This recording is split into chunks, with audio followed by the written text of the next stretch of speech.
बच्चों, कैसे हो?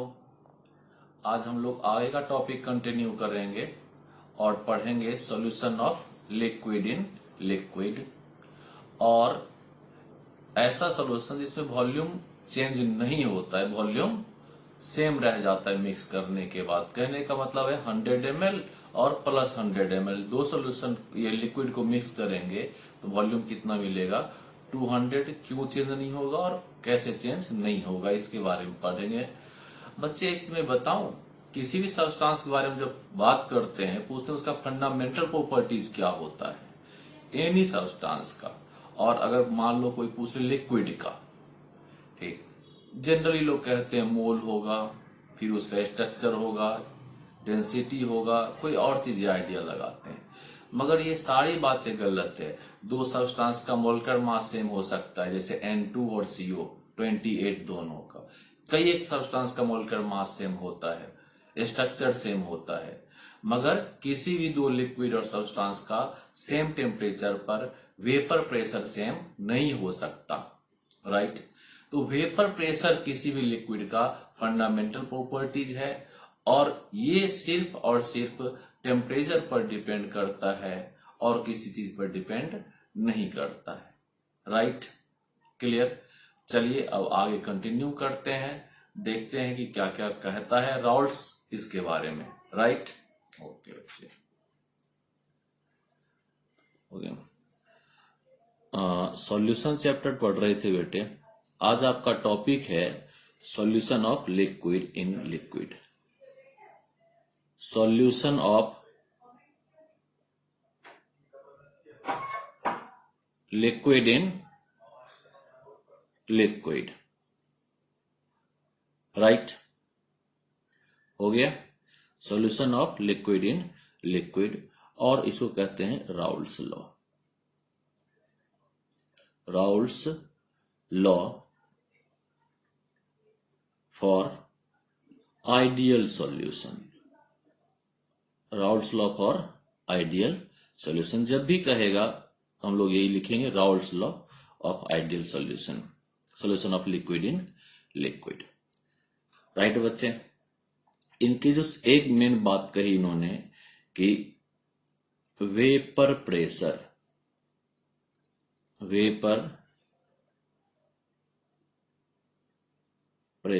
Is fundamental properties of substance, right. उसके बाद आया vapour pressure directly proportional to temperature. Vapour pressure directly proportional to temperature, right. Clear? अब आता है कि इन्होंने क्या कहा, स्टेटमेंट क्या है इनका। According to this law, vapour pressure of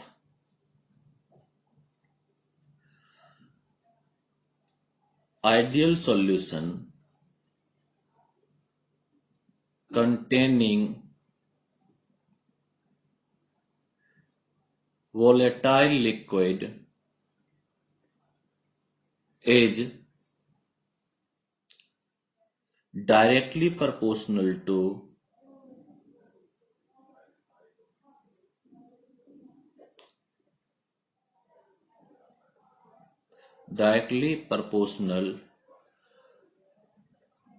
to the mole fraction of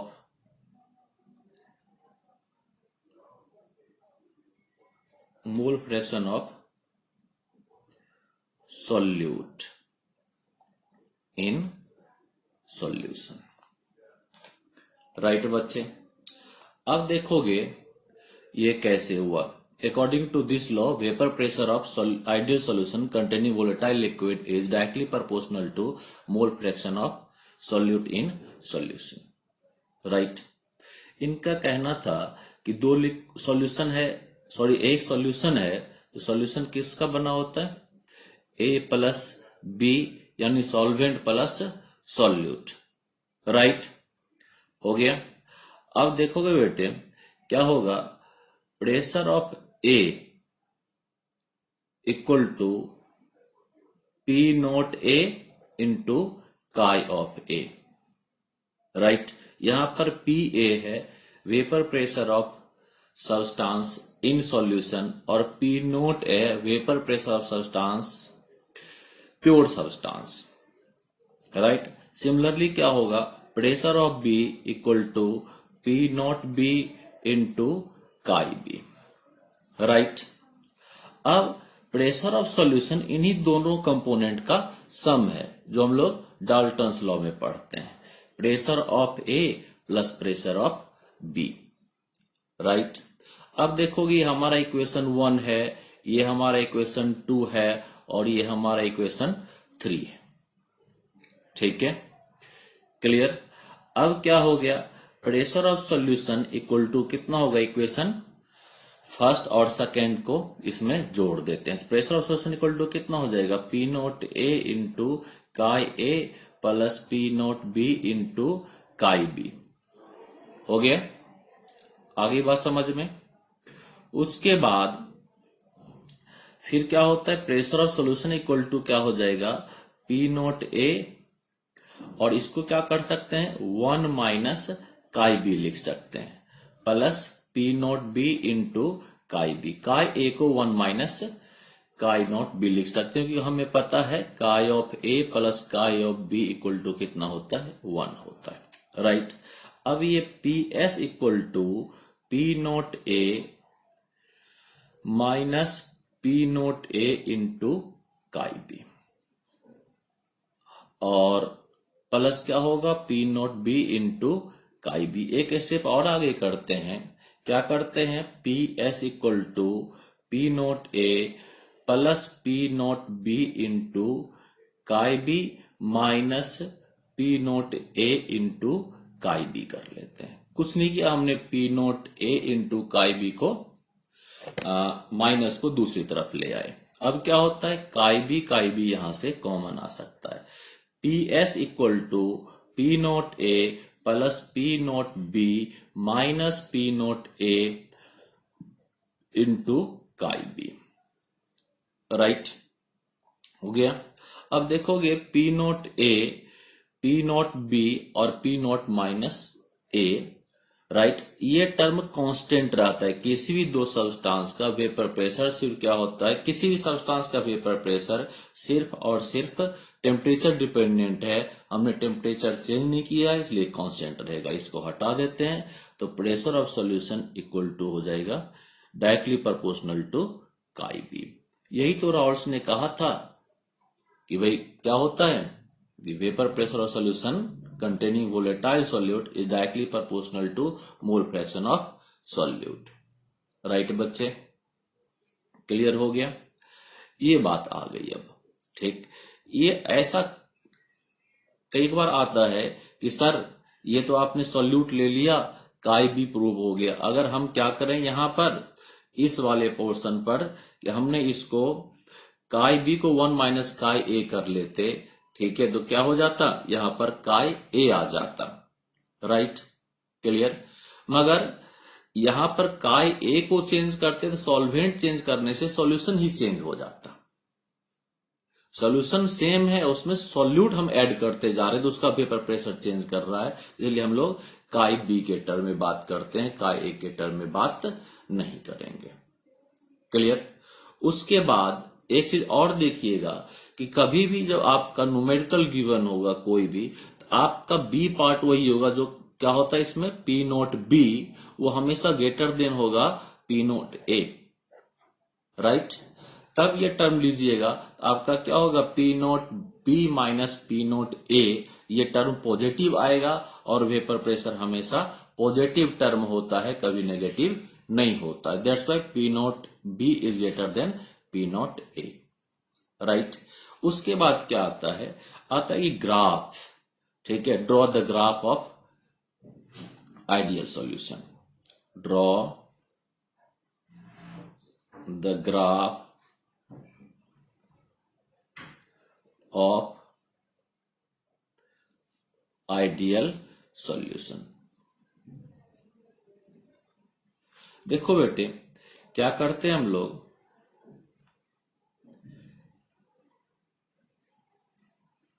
यहां पर क्या है कि मान लो P नॉट A लेते हैं, राइट, तो ये क्या हो जाएगा, P नॉट B हो जाएगा। किसी भी दो सब्सटेंस का वेपर प्रेशर सेम नहीं होता सेम टेम्परेचर पे, इसलिए हमने अलग अलग रखा है।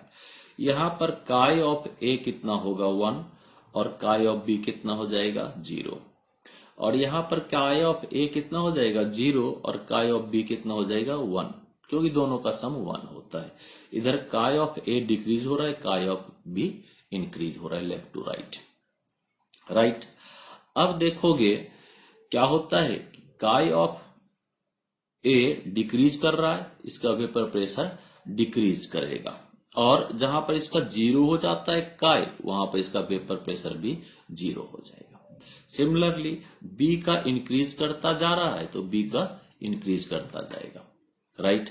अब मान लो इस पॉइंट पर वेपर प्रेशर कितना होगा, तो कितना होगा P of A equal to P naught A into chi of A। इस कंडीशन पे यहां पर जितना वेपर प्रेशर तो मोल फ्रैक्शन है और multiply vapour pressure of pure substance, ठीक। और इन दोनों का सम क्या होगा, PS equal to P of A plus P of B, P of A plus P of B, यानी vapour pressure of A and B in solution, और PS vapour pressure of solution आएगा, ideal solution का। अब देखते हैं बेटे आगे क्या होता है यहां पर कि इस ग्राफ का प्रॉपर्टीज क्या है, ठीक है। तो मैंने कहा था आपको कि आप 100 ml प्लस 100 ml का दो लिक्विड लेंगे तो यहां पर वॉल्यूम कितना हो जाएगा 200 ml, राइट। यानी ऐसे सॉल्यूशन का delta V of mixing, volume of mixing कितना हो जाएगा 0, राइट। यानी वॉल्यूम चेंज नहीं हुआ तो डेल्टा V ऑफ मिक्सिंग 0 हो जाएगा। उसके बाद डेल्टा H ऑफ मिक्सिंग यानी इंथैल्पी ऑफ मिक्सिंग कितना होगा, ये भी 0 हो जाएगा, राइट, क्लियर। यानी ऐसे दो लिक्विड को मिक्स करने के बाद कोई वॉल्यूम चेंज भी नहीं आता है, राइट। उसके बाद क्या होगा, delta S of mixing, entropy of mixing क्या रहेगा, पॉजिटिव रहेगा, राइट। यानी किसी भी दो लिक्विड को जो हम लोग मिक्स करते हैं तो एंट्रोपी इंक्रीज करता है। इम्प्योर सब्सटेंस का एंट्रोपी प्योर सब्सटेंस से हमेशा ज्यादा होता है, ये फंडामेंटल ये टर्म है, राइट। यानी क्या हो गया, डेल्टा S ऑफ मिक्सिंग हमेशा पॉजिटिव होगा। दो सब्सटेंस को मिक्स करोगे एंट्रोपी ऑफ मिक्सिंग पॉजिटिव आएगा। आइडियल सॉल्यूशन के लिए enthalpy of mixing 0, volume change after mixing 0 हो जाएगा, राइट। अब आता है कि ऐसा क्यों हो रहा है, क्यों नहीं चेंज आता इसके वॉल्यूम में, राइट।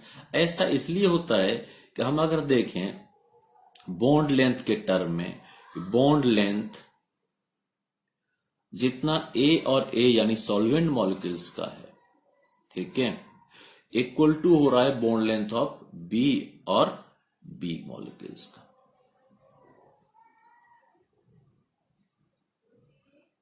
Right, clear. एक मिनट शायद उसको अलग तरीके से कहते हैं कि जितना बॉन्ड लेंथ ऑफ A और A मॉलिक्यूल्स का है, ठीक है, और जितना बॉन्ड लेंथ B और B मॉलिक्यूल्स का है, राइट। जब हमने इसको मिक्स किया सॉल्यूशन बना, राइट, तो सॉल्यूशन किसका बना, A और B का, ठीक है। तो उसका bond length A and B molecules का ये भी उतना ही रहेगा, राइट। अगले पेज पे इसको फिर से एक बार देखते हैं कि हम क्या कहना चाहते हैं और आप क्या समझते हो, राइट। मैं कहना चाह रहा हूं ये कि अगर हमने मिक्स किया, बिफोर द मिक्सिंग A और A का बॉन्ड लेंथ, B और B का बॉन्ड लेंथ, और आफ्टर द मिक्सिंग जो फॉर्मेशन हुआ सॉल्यूशन AB, इनका बॉन्ड लेंथ, दोनों का बॉन्ड लेंथ क्या रहता है सेम रहता है। राइट, क्लियर, आगे बात समझ में। अब क्या हो गया, ए बी बी और ए बी का बॉन्ड लेंथ सेम है। क्लियर। अब अगला क्वेश्चन ये आएगा कि सर ऐसा क्यों हो जाता है कि बॉन्ड लेंथ इक्वल ही रहेगा। ठीक, इसका आंसर देता है इंटरेक्शन। इंटरेक्शन यानी जितना इंटरेक्शन ए और ए मॉलिक्यूल्स के बीच, बी और बी मॉलिक्यूल्स के बीच है, उतना ही इंटरेक्शन ए और बी मॉलिक्यूल्स के बीच होगा। राइट बच्चे, यानी जब interaction between molecules of A and A, B and B equal है, ए बी मॉलिक्यूल्स के इंटरेक्शन से बॉन्ड लेंथ सेम रहा, क्योंकि इंटरेक्शन सेम है तो वॉल्यूम चेंज नहीं होगा, कोई वर्क डन नहीं हुआ, इंथैल्पी 0 है, मिक्स कर दिए, राइट, एंट्रोपी पॉजिटिव हो गया। अब आता है कि सर क्या एग्जाम्पल हो सकता है ऐसे सॉल्यूशन का। राइट, बिल्कुल होगा, क्यों नहीं होगा एग्जाम्पल। एग्जाम्पल है, बड़े सारे एग्जाम्पल्स हैं। आप देखो क्या लिखते हो, हेक्सेन प्लस हेप्टेन, ये दोनों लिक्विड है, दोनों का मिक्स करोगे, before and after the mixing 100 ml plus 100 ml 200 ml ही रहेगा। राइट, उसके बाद क्या आता है, दूसरा एग्जाम्पल है बेंजीन और फिर क्या होता है टॉलिन। इन दोनों लिक्विड को भी मिक्स करोगे तो सेम रहेगा। Right, clear. अब आता है कि सर क्या एग्जाम्पल्स याद करना पड़ेगा या कोई ट्रिक भी है, हम समझ भी सकते हैं। राइट, बिल्कुल समझ सकते हैं, याद करने की जरूरत नहीं पड़ेगी। आप देखो हेक्सेन और हेप्टेन, किसका डिफरेंस है, CH2 का, यानी कितने का, 14 AMU का। Right, clear. बेंजीन कितना होता है, 78, टॉलिन कितना होता है, 92 माइनस कितना, 78 कितना होता है, 14 AMU का। यानी जब भी डिफरेंस 14 AMU या उसके आसपास का होगा, वो सॉल्यूशन क्या होता है, आइडियल होता है या नियरली आइडियल होता है, अप टू 21 AMU तक। राइट, तो ये दो एग्जाम्पल नहीं है, बड़े सारे एग्जाम्पल आप खुद से खुद बना सकते हो। आगे बात समझ, क्लियर। अब आता है इस पर कि क्वेश्चन क्या पूछ सकता है। राइट, एक न्यूमेरिकल सॉल्व करते हैं। राइट बच्चे, क्लियर। लेते हैं एग्जाम्पल में A and B form ideal solution. A and B form ideal solution. The vapor pressure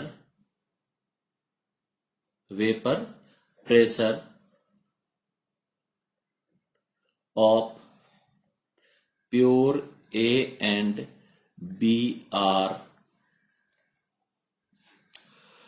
450 and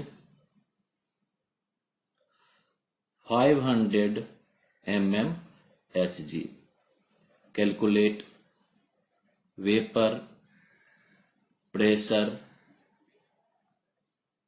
of solution solution AB. Right बच्चे, क्लियर। अब देखो स्टेप बाय स्टेप हम क्वेश्चन को सॉल्व करेंगे। राइट, क्या होता है, हमने गिवन है, एक मिनट रहोगे, रुको बेटे, क्या है, solution containing 2 mole of A and 3 mole of B। Clear, आगे बात समझ में। आगे देखोगे क्या होता है कि अब हमें P0A दिया हुआ है कितना, 450 mmHg, और P0B दिया हुआ है 500 mm Hg। उसके बाद mole of A, N of A दिया हुआ है 2 और एन ऑफ बी दिया हुआ है 3। एन टोटल कितना हो जाएगा 5, 3 + 2 5।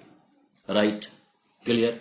अब देखोगे आप कैसे सॉल्व कर सकते हो इस क्वेश्चन को।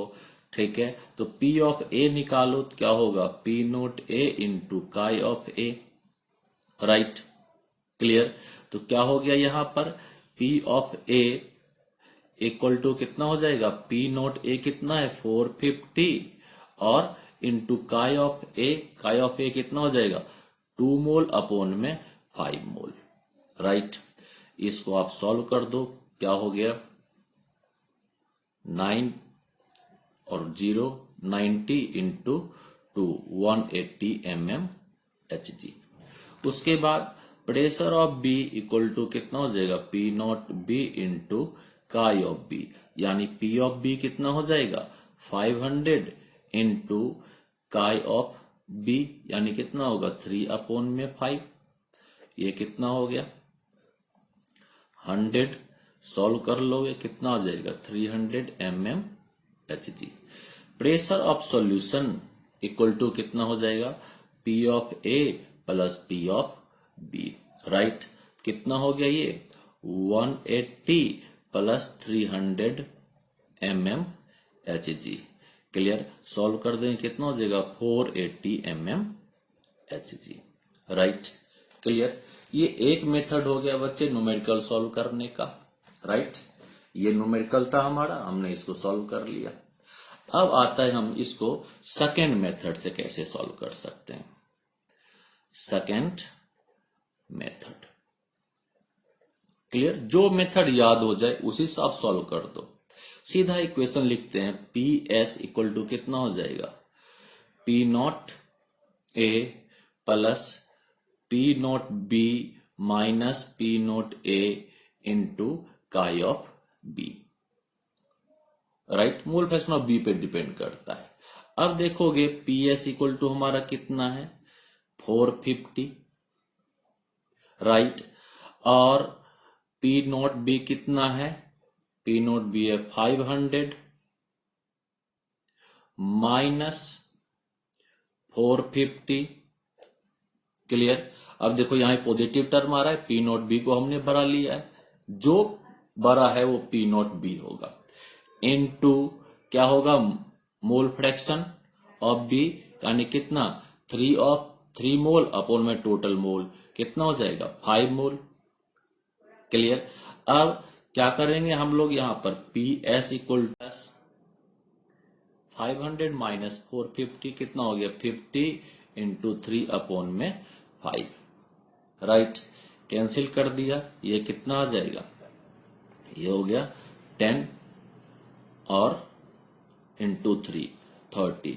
पी एस इक्वल टू कितना हो जाएगा 450 प्लस 30, यानी पी एस इक्वल टू कितना आ गया 480 mm ऑफ Hg।